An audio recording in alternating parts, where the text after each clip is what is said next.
History remembers not just how leaders lived but how they faced the end. In that final fleeting moment when the weight of empires and the burden of command fall away, what remains? Often, it is a single phrase, a whisper that cuts through the noise of centuries. These are not just words, they are the distilled essence of a life, a final testament to ambition, love, regret, or faith. They offer us a rare, unfiltered glimpse into the very heart of those who shaped our world, revealing the human spirit at its most vulnerable and profound. In this journey, we will explore the final utterances of some of history's most legendary leaders. We will travel back to the marble halls of Rome, the windswept exile of a lonely island, and the gilded chambers of a powerful queen. Each story is a unique window into a soul at the precipice of eternity. From the sting of betrayal to the quiet solace of faith, these last words have echoed through time, shaping the legacies of those who spoke them. They are the final brushstroke on a masterpiece of a life, the last note in a grand symphony. Join me as we listen to these final echoes. We will witness the culmination of extraordinary lives, not in the thunder of battle or the roar of adoring crowds, but in the quiet intimacy of a last breath. We will seek to understand what these words reveal about the individuals behind the iconic titles, the emperor, the queen, the revolutionary. Let us delve into the stories behind these powerful last words and discover the enduring humanity they hold. Our journey begins in the heart of the Roman Republic, on the Ides of March, 44 BC. Here, a man who had conquered Gaul and crossed the Rubicon, a leader whose ambition knew no bounds, faces his end not on a distant battlefield, but amongst his supposed allies. Julius Caesar, the dictator perpetuo, enters the Senate, unaware that the very fabric of his world is about to be torn asunder by the cold steel of conspiracy. The air is thick with tension, a silent predator stalking its unsuspecting prey. He was a master of strategy, a titan of his time, yet his greatest blind spot was the treachery coiled within his own inner circle. As the assassins, a group of senators calling themselves the Liberators, close in, their cloaks concealing daggers, Caesar initially resists. He was a fighter, a survivor, accustomed to bending the world to his will. But then, through the chaos of the attack, he sees a familiar face, a man he had mentored, pardoned, and treated almost as a son. Marcus Junius Brutus, a man whose lineage was steeped in the defense of the Republic, delivers one of the final, fatal blows. It is this single act, this ultimate betrayal, that seems to break not just Caesar's body but his spirit. In that moment of agonizing recognition, the fight drains from him. The weight of this personal wound is heavier than any political defeat. He utters the now immortal words, "Et tu, Brute, you too, Brutus?" It is a question dripping with shock, a lament for a bond so profoundly broken. With these words, Caesar ceases to be a godlike dictator and becomes simply a man, heartbroken by the disloyalty of one he trusted. He pulls his toga over his head, a final act of dignity, accepting his fate not at the hands of his enemies, but at the hand of a friend.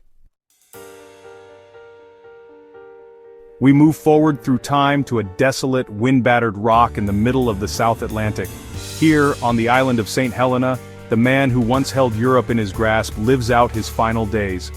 Napoleon Bonaparte, the brilliant general, the emperor of the French, is now a prisoner. His grand ambitions have crumbled, his vast armies are scattered, and his empire is a memory. Stripped of his power, his world has shrunk to this lonely outpost, a cage for a once unfettered eagle. The damp air and relentless isolation become his final battlefield, waging a slow, inexorable war against his body and his mind. In his final hours, ravaged by stomach cancer, the emperor's mind begins to wander. It drifts away from the bleak reality of his exile, journeying back to the elements that defined his very existence. His consciousness traverses the landscapes of his life, revisiting the glories and the passions that drove him. He is no longer on his deathbed but back on the dusty campaign trails, the scent of gunpowder in the air, the roar of cannons in his ears. He is once more the commander, the strategist, the heart of the most formidable fighting force the world had ever seen. As his breath grows shallow, he murmurs a fragmented litany, a final roll call of his life's great loves: France, l'armée, tête d'armée, Josephine. France, the army, head of the army, Josephine. These were the four pillars of his soul: France, his nation, the army, his instrument of power, and his family, his role as its leader, his very identity, and finally Josephine, his first wife, his great love, long since gone. In these disconnected phrases we hear not an emperor's command, but a man's final, desperate longing for everything he had built, fought for, and lost. It is a testament to a life of monumental ambition and profound personal connection.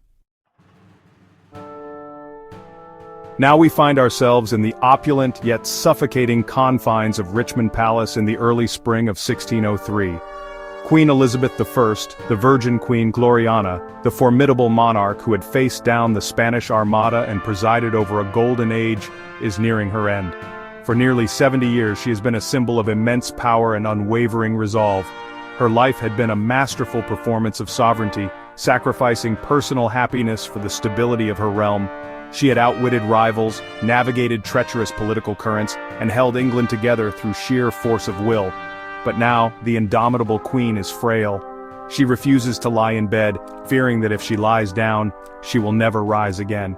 Instead, she remains on cushions piled on the floor for days, silent and melancholic, the immense weight of her long reign pressing down upon her.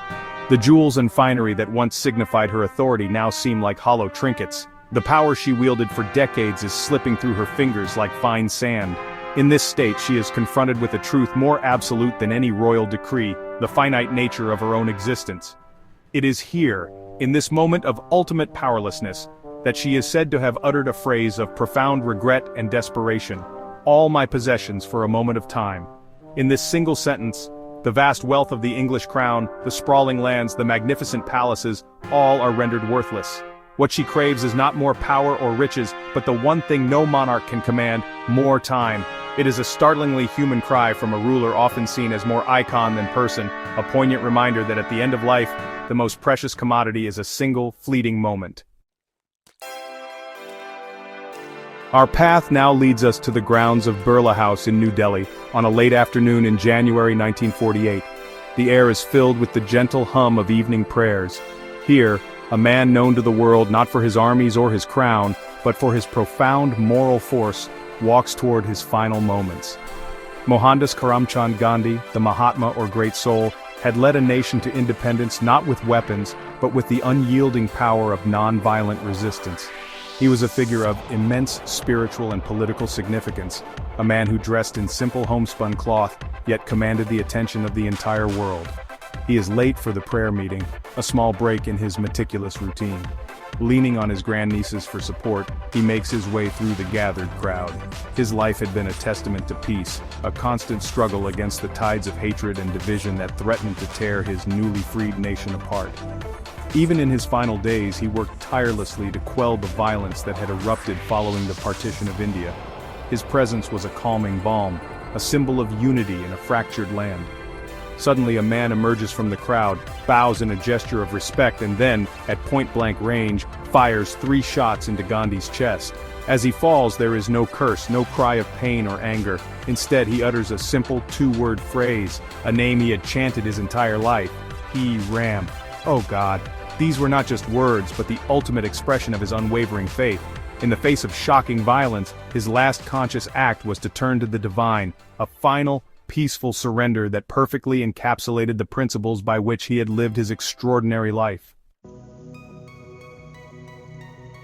Our final visit takes us to 20th century London, to the bedside of the man who personified British defiance. Sir Winston Churchill, the British bulldog, the prime minister who had rallied a nation with promises of blood, toil, tears and sweat, lies fading. His life had been a whirlwind of activity. A soldier, a journalist, an artist, and one of the most consequential statesmen in modern history. His voice had been the soundtrack to Britain's darkest hour, his speeches a bulwark against the tide of tyranny that threatened to engulf the world. He was a force of nature, seemingly inexhaustible, but 9 decades of cigars, brandy, and monumental struggle have taken their toll. The man who stared down the Nazi war machine and shaped the post-war world is now confined to his bed, his great mind clouded by the fog of age and illness. The world he had fought so hard to save had changed beyond recognition, and his role in it had long since passed. The roar of the lion had softened to a whisper. The vibrant, combative spirit that had defined him was now flickering, weary from a long and tumultuous life. Surrounded by his family after days of slipping in and out of consciousness, he surfaces for one last, characteristically blunt observation. With a sigh of profound exhaustion, he states simply, I'm bored with it all. There is no grand pronouncement, no poetic reflection on his legacy. Instead, it is the candid admission of a man who has seen everything, done everything, and is simply ready for it to be over. It is the ultimate Churchillian understatement, a frank, unvarnished, and deeply human expression of finality from a life lived at maximum volume. From the betrayed cry of a Roman dictator to the weary sigh of a British statesman, these final words serve as powerful codas to epic lives. They are the last echoes from the mountaintop, revealing the raw, unguarded humanity that existed beneath the crowns, the uniforms, and the robes of state. They show us that behind every legendary figure was a person grappling with the same fundamental forces that touch us all: love, betrayal, regret, faith, and exhaustion. These phrases have endured not just for their historical context, but for the profound emotional truth they convey across the ages. These moments remind us that history is not merely a collection of dates and events, but a tapestry woven from individual human lives. The final words of Caesar, Napoleon, Elizabeth, Gandhi, and Churchill strip away the mythology and leave us with something far more relatable: a final, vulnerable thought.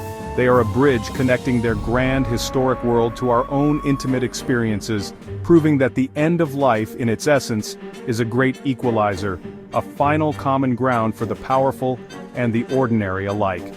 What we are left with is a deeper appreciation for the people who shaped our world, not as marble statues, but as complex individuals who lived, loved, and faced their end with words that still resonate today.